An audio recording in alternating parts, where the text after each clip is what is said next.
Good afternoon, and welcome to another edition of the Code Green Show with your show host, Dean Simon. And today we have a very special guest, but let's roll the intro.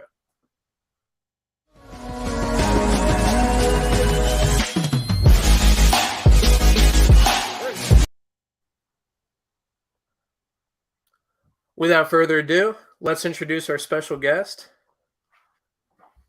Patrick Gallagher. Thank you so much for coming on the Code Green Show tonight. Sure. Thanks for having me.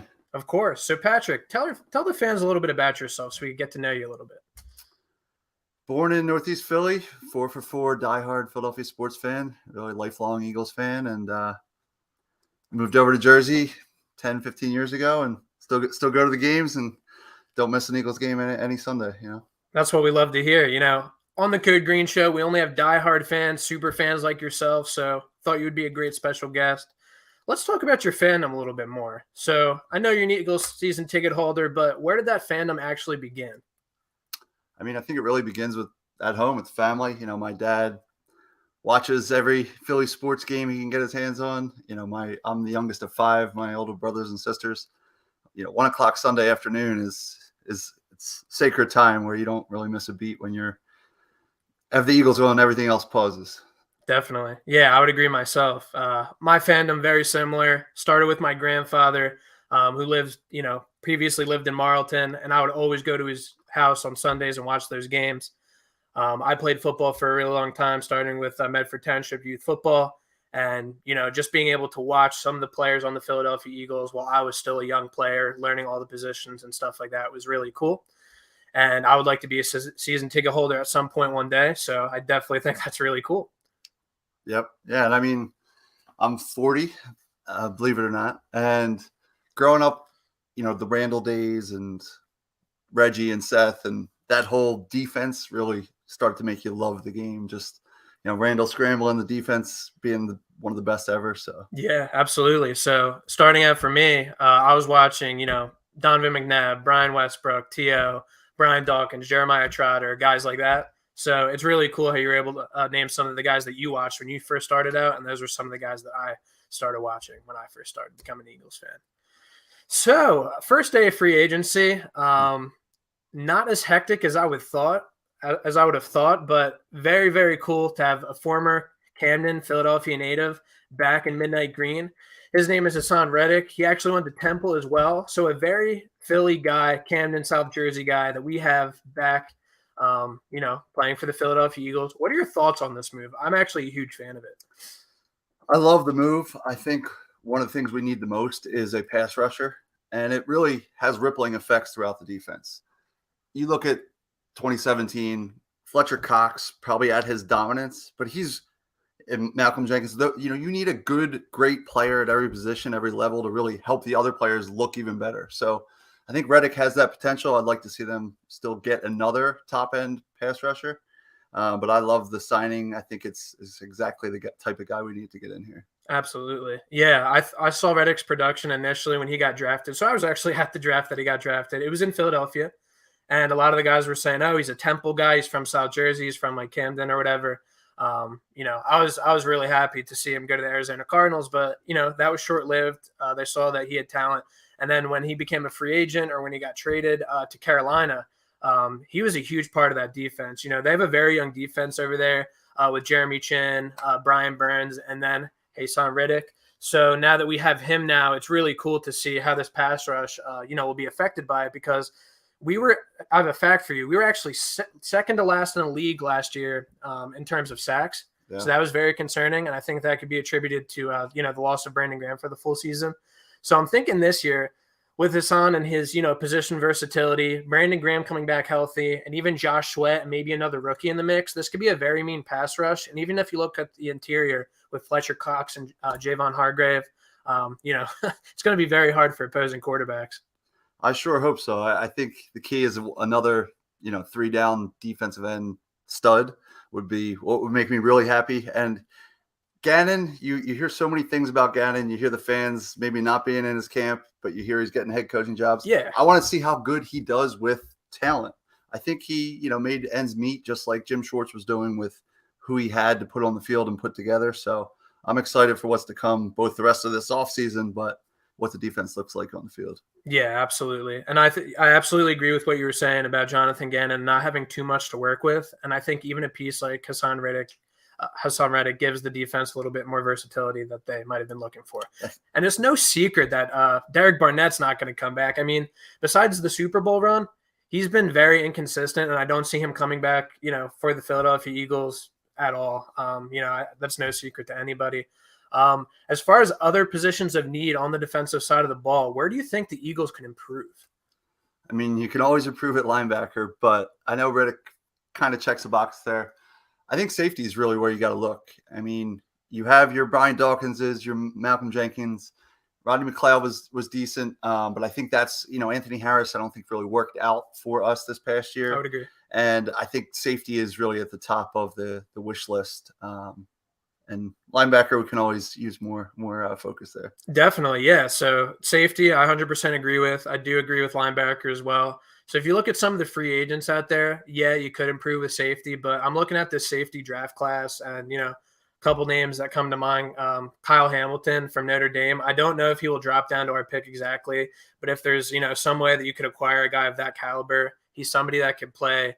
Not only in the box at sub linebacker, but he can play over top and outside. So he's definitely somebody that I'm looking for the Eagles. And then linebacker wise, just talk about Seattle a little bit. They were able to trade away Russell Wilson to the Broncos, but surprisingly enough, it seems like they've cleaned house from that Super Bowl era. Bobby Wagner was also cut as well, so he's a free agent. Do you think Bobby Wagner would be a good fit? Are you familiar with Bobby Wagner? Yes, I think he still has gas in the tank. I mean, he's a future Hall of Famer, so you can't go wrong with that pedigree. I would maybe try to keep the 2-3 years tops, but I would be ecstatic if we brought him in. Yeah, I think he would be a great fit. And, he would give Gannon that identity that I think he's been looking for. And just to add on your Anthony Harris comment, I was very underwhelmed by him. I really don't see the Eagles re-signing him. I don't. I mean, probably McLeod will stay just for the veteran presence, I think, to groom some of the younger guys if we decide to address the safety position through the draft. But I don't see Anthony Harris here, so it'd be really cool to have somebody that Rodney can groom at the end of the day that can maybe play inside like I'm talking about, because, the future of football is having these guys that can play multiple positions. You see Jamal Adams do it in Seattle. He was very good on the New York Jets. He went to Seattle, and now he plays inside and over top. And then there's even guys like Isaiah Simmons on the Arizona Cardinals who, plays inside and over top like I'm talking about. So these hybrid type of guys are definitely the future of the NFL. I'm drawing a blank on his name, but the real good safety, I think, is out of Georgia. I'd love to see us go get him at, 15, 16, or 19. Nice. Yeah. So, I'm a huge fan of a lot of the Georgia guys. I mean, obviously they won the national championship, so they have a lot of talent coming into this year's draft. I think Jordan Davis, the interior defensive lineman, would be really cool. He set a combine record for the fastest 40 for a guy of his size, similar to Calvin Johnson, but he's really good. And then there's a guy named Nakobe Dean, who I think the Eagles. That's what I was thinking of. Yeah. So Nakobe Dean plays middle linebacker. He's actually very good, and I like his instincts. He's very Bobby Wagner-esque in terms of football IQ, attacking the ball, being able to cover as well. So, yeah. Nakobe Dean, we're on the same page with that. Yeah, and I think he can play multiple levels. I mean, I guess he's more pigeonholed as a linebacker, but he might have the speed to play safety. So. Yeah. With his height and everything, I think he could definitely play over top as well. So I think we have a few fan comments over here. All right. So my buddy Dalton at 302 Birds, shout out Dalton. He was on the show a couple weeks ago to kick off season 3. Dalton's a good friend of mine. He says, very excited about Reddick. Absolutely agree with you, Dalton. I mean, Patrick and I both agree here. We think he's a really good fit. Go Pat. I think this one might be for you. Teresa. Those fans find me everywhere. Awesome. And then we got Chris Wojno. Chris and I actually played high school football together. We were state champs our freshman and sophomore year at Cherokee High School. That's awesome. Played linebacker and stuff. Marcus Williams. Yeah, that's a good one, Chris. So Marcus Williams is actually one of the free agents, probably the hottest free agent for the safety position right now, played for the New Orleans Saints. Chris, you're not the only one who said that to me. I think he would be a good scheme fit. However, how much, are we going to be able to give somebody like that? Because his asking price is relatively high. We did just pay Hassan Reddick, and, he's inked for a while with, I think, 30 or 35 million guaranteed. So if the money's there, yeah, I think it would be cool. But I think this draft class is loaded with safeties, and maybe we might just take a dip with a safety. What do you think about somebody like Marcus Williams? you hit the nail on the head. Is the money there? Which I'll ask you a question. Is Fletcher Cox somebody you move and open up some more money to go get more free agents? I would actually say yes. I do. You can't deny that he's been the heart and soul of this defense for a very long time. However, he is getting older. We have Javon Hargrave, who's arguably the fourth best interior defensive tackle in the NFL. It's not just me saying this. This is Pro Football Focus. He's been compared to the likes of Aaron Donald as far as like a speed and power point of view. But if you're able to, unload that massive contract that comes with Fletcher Cox and you're able to use it to upgrade other levels of the defense, I'm absolutely all for it. So if I'm the GM, if I'm the owner, I'm saying, get rid of Fletcher Cox, clear up some money, and maybe revive this secondary. I also wouldn't be too shy to maybe look for a corner in this year's draft class, which we could get into a little bit. But yeah, I'm saying move on from Fletcher. Yeah, I mean, you can't deny what he's done for the franchise, and he was probably one of the most important players on the team. Definitely. 2017, obvious point there. But I agree. It would behoove us to kind of turn the page, get a little something in return, but open up more space to get other players in. So yeah, and at the end of the day, we'd be getting younger. Yeah, so Javon Hargrave, not only is he productive, he's actually very young, and we have him on a reasonably good contract. And I saw a report the other day that if we had acquired Javon Hargrave, for example, say if he re-signed with the Steelers and we were to sign him now, we got him pretty much at a cheap discounted rate. Where if we would have waited, we would have had to pay maybe a quarter of the amount more. So, yeah, it's definitely good that we have Javon Hargrave on our team. Will Brandon Graham come back for a full to full form? Yeah, you can answer that. I hope so. I mean, one of the all-time best just players that we've seen in the organization. I think he's given everything he's got to come back, give us one more good year. So I'm optimistic that he's gonna be a player next year. Yeah, I would say so as well. And I think it would be really cool for him. I think he's obviously going to retire as an Eagle. I think people who say he wouldn't, kind of crazy, but yeah, I think Brandon Graham is an Eagle for life. And if he comes back and he's able to groom this younger talent, I think the future of the Eagles is better. And just to touch on the Fletcher Cox topic one more time, if we're able to unload his contract and trade him somewhere else and get younger on the defensive side of the ball. You see what they're doing in Carolina. I just have to commend them because they got younger and now they're very, very good. They have a few veteran leaders over there, and I expect the Panthers to take a huge leap as far as production. You look at that young core four over there. They're awesome. So secondary, edge rushers, D-line, they're awesome. So we talked a lot about defense. Let's talk about the offensive side of a little bit. So a lot of people are excited for Brandon Graham to come back now that he's healthy, but Jason Kelce actually said that he's going to be returning for, at least next year. So what are your thoughts of that? I guess I'm living on the high of 2017 and saying this about too many players, but Jason Kelce, you can't go wrong, right? So 1 year, $14 million, it's a no-brainer. I think, every year he's thinking about, is this the last one? Yes. So it's great to have him back. I talked before about a Fletcher or a Malcolm making the people around them better. Your Jason Kelce's, your Lane Johnson's, that's what makes our offensive line the best in the NFL or one of the best in the NFL. Absolutely. So having Kelce as the captain of that and the quarterback of the O-line, the Eagles couldn't have gotten any better than bringing him back. So seriously, yeah. And then, we are losing Brandon Brooks because he did retire. I really appreciated his contributions. We ultimately won a Super Bowl because of him. He was a huge part of that O-line.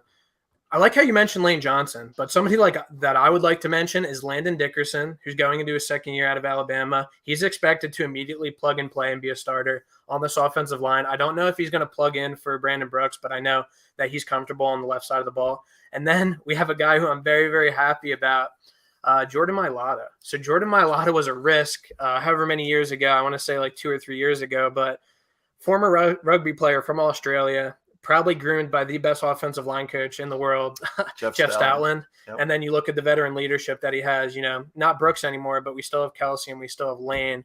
I mean, this offensive line, like you said, is the best, if not one of the best, and maybe the only offensive line who rivals them is the Indianapolis Colts. So I really like – and the Tampa Bay Buccaneers, obviously. But yeah, I think the Eagles' offensive line really sets them apart from the other teams that they play against, and the defensive line as well. And you see when the Eagles are winning in the trenches, offensively and defensively, you see both sides of the ball play a lot better, translates to wins. What do you think about the trenches in regards to football and having success?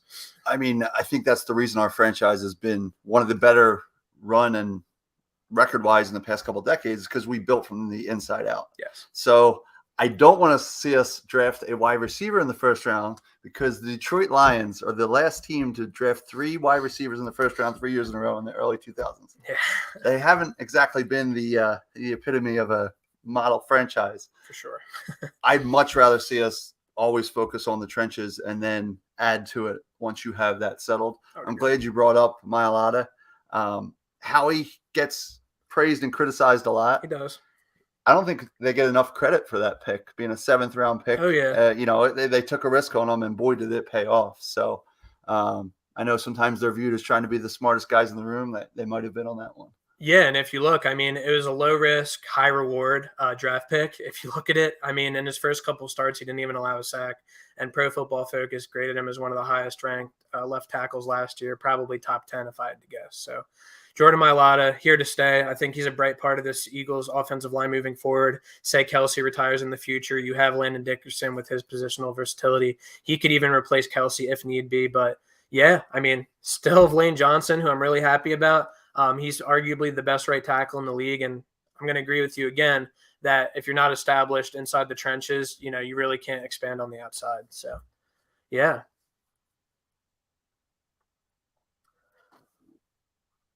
Merchandise. So if you're a diehard Eagles fan like myself or Patrick, you have to be decked out in midnight green. Wherever you go, people have to know that you are an Eagles fan. And we just launched, not recently, but in the past month, our version of an Eagles Pro Shop. So it's called the Code Green Show Shop.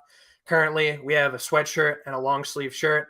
We're very open to fan ideas as far as hats and t-shirts and stuff, but we wanted to give you guys 2 fan items, where you could show your Eagles pride and also shout out the show a little bit. We really appreciate your donations to making the show better, and proceeds from your donations will be, dedicated to a society to be named. So yeah, it's actually a very good investment on your part. You're able to be decked out in midnight green, show some love to the Code Green Show, and to be named a charity of your choice. So Patrick, do you see yourself stopping at the Eagles Code Green Shop anytime soon? Sure. I'll rock it down at the tailgates and, proudly wear it. Yeah. Especially if it's going to a good cause. That sounds great. Yeah, and we think, simpler is better, starting with 2 products, seeing where the attention's at, seeing where that's at, and then maybe expanding from there. Do you think you're more of a long sleeve or a sweatshirt type of guy? I got so many sweatshirts, more of maybe a long sleeve tee. Cool. Yeah, so the design's right there. Code Green Show on the front, and then on the back it says live by the code, codegreenshow.com. So love it. So back to the Eagles content. Any comments rolling in here?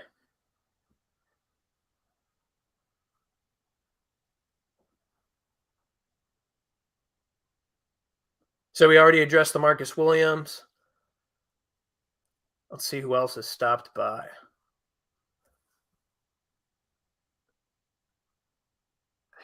I can't read that.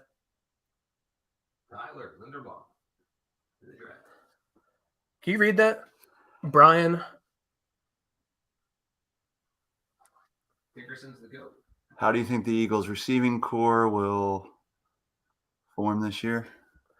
I think the Eagles receiving core, is as good as, the weapons that you provide. Devontae Smith and Quez Watkins, I think, are here to stay. I think Jaylen Reagor definitely gets cut. If it's up to me, we're bringing in a big body physical receiver to pair with Devontae Smith. I'm a fan of Allen Robinson. I'm a decent fan of Juju. You had said somebody that you liked before coming onto the show, and who is that? I mean, Jarvis Landry has always produced. He's a catch magnet, and you need steady, crisp route running, catching pass receiver. That's just going to make Devontae that much better. As Quez comes along, hopefully as Quez becomes a legit 2 or 3. But I would love to see us not in the draft, but more get a proven commodity, somebody out there in free agency. So, I think we discussed Yes. even the Ridley rumor Yes. is a good sign that we're at least looking for a legit starting wide receiver. Yeah, and I definitely agree from the reliability standpoint and being able to run routes. I think if you could differentiate yourself as a receiving core against these opposing secondaries, doing the fundamentals right, catching, running routes, all that sort of great thing, I mean, you're going to win more games. And we haven't even talked about the most talked about position on the team, but the more you get help around that quarterback position, the better chance you're going to really see what you got there. So Definitely. So I'm in the same belief as you as far as acquiring from free agency. I think that's the best course of action. If you are going to grab a receiver, do not pick with the 3 first-round picks. I absolutely am against that. I think you should go all defense with those picks. Maybe, just maybe, if you're going to go with one of the later first-round picks and you're going to go O-line, just make sure it's Linderbaum, like one of the comments, Tyler Linderbaum. Tyler Linderbaum in the draft. Yeah. I actually agree with you, Chris. I think Tyler Linderbaum is one of the best offensive line prospects in this entire draft. And he's kind of like a Jason Kelsey, Landon Dickerson type of guy where he has the positional versatility and he's just like a big mauler. So if you get somebody like that to be groomed by not only Jeff Stoutland, but the vets that we've been talking about, win-win. What do you think?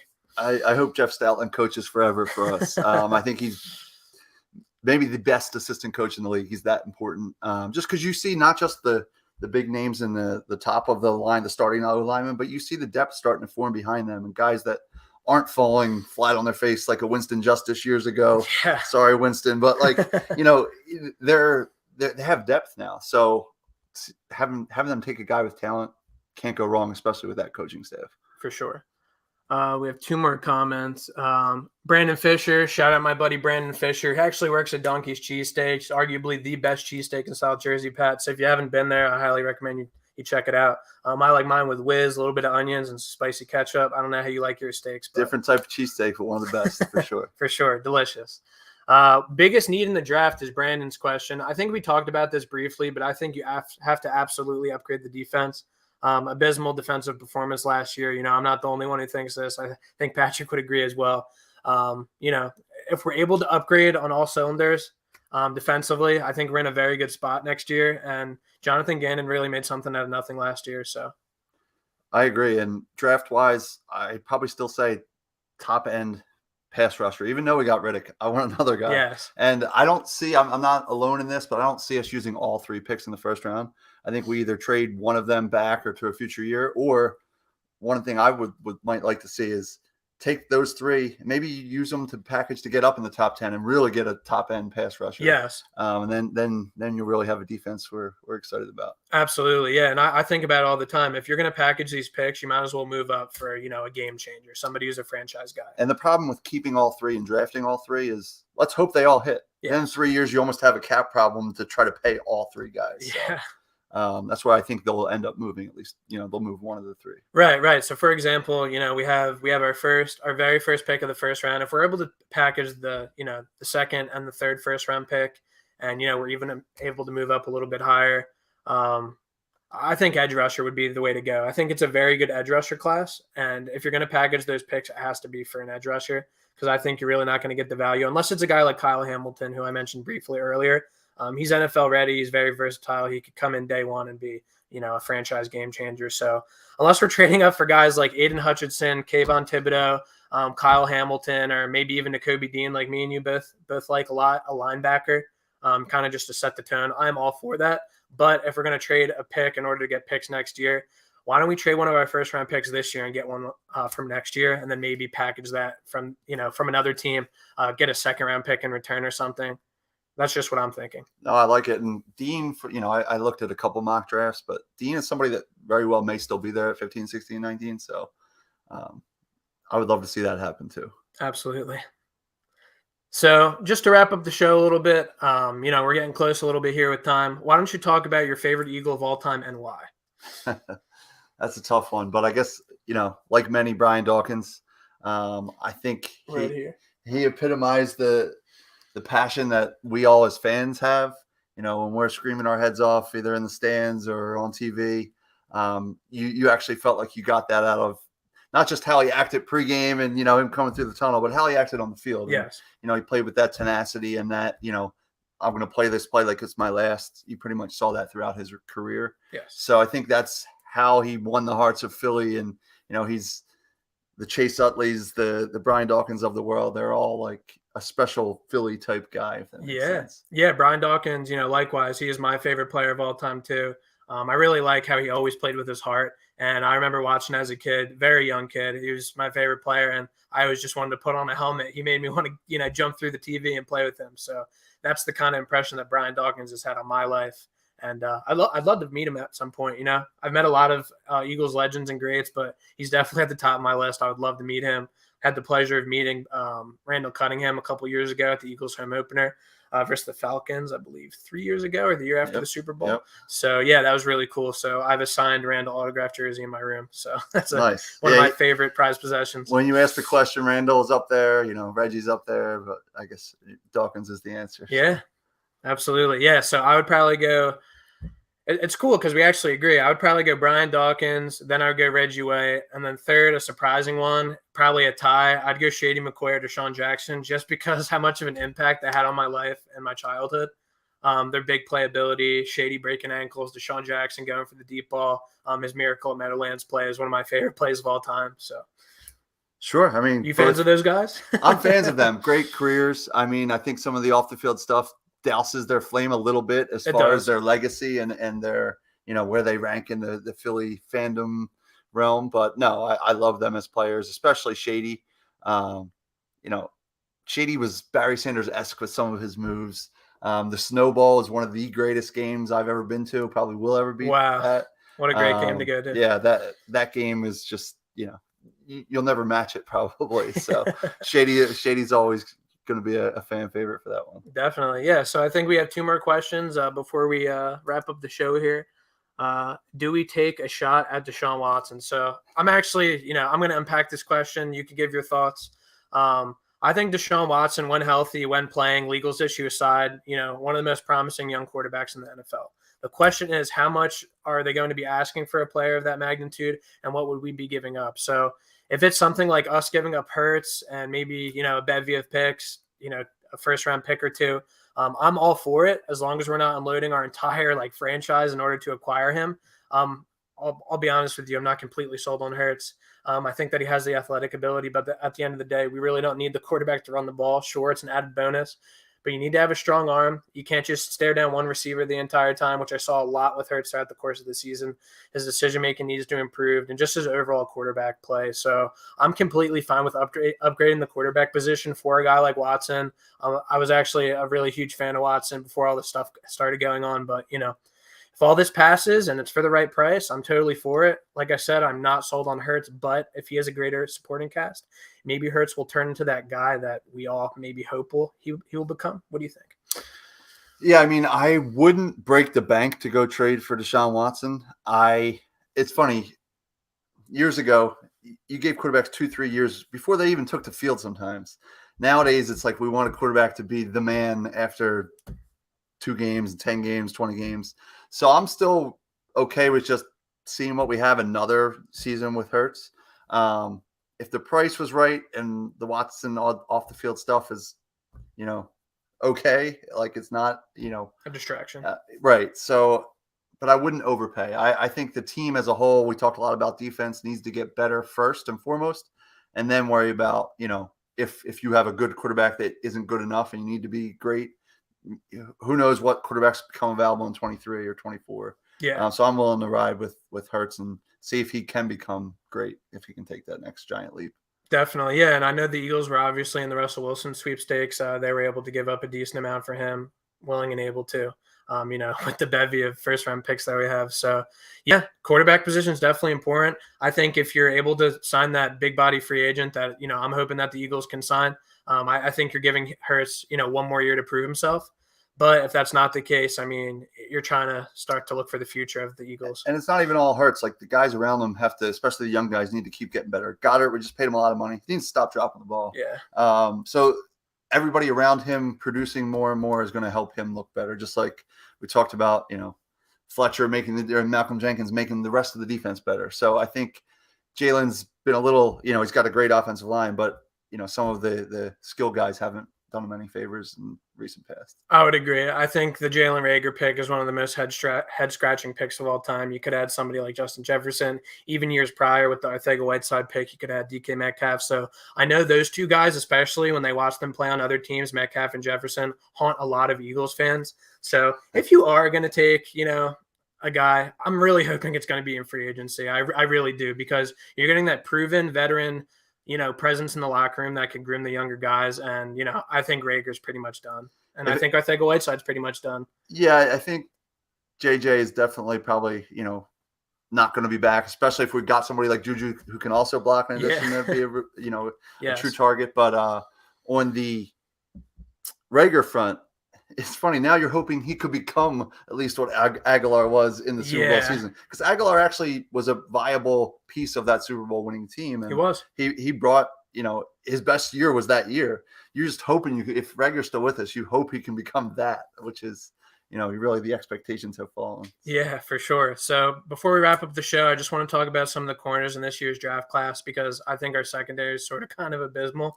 If you pair somebody to the opposite side of Darius Slay, two ideal fits that I've been really huge on because I like to study the draft: Derek Stingley from LSU and Sauce Gardner from Cincinnati. Both those guys are very functional, not only in man coverage and zone coverage, but they're very athletic guys, and they can both tackle. So I think if you could get either of those guys day one of the draft, even if you're packaging one of your picks to move up and get a guy like that, I think a cornerback is a very viable option. What do you think? You talk getting defense with me. That Eagles D of the 90s is really what made me really start to love the Eagles. So I'm all for it. I still think even the cornerbacks that you weren't in love with, aside from Slay present day, are going to look better with a better pass rush. So yeah, Avonte Maddox, I'm a fan of. It's just like, who do you put next to I still default to the pass rush. The draft class better than I. But as long as they draft defense, I would say at least two guys in the first round defense, I'm happy. So a cornerback and a defensive lineman, or a safety and a D lineman, and I'm happy. That's a done deal. I agree. Let's stamp that. All right. So how we end every show, I'm just going to do an Eagles chant on 3, E-A-G-L-E-S. Ready? 1, 2, 3. E-A-G-L-E-S, Eagles. We will see you guys next time. Thank you so much.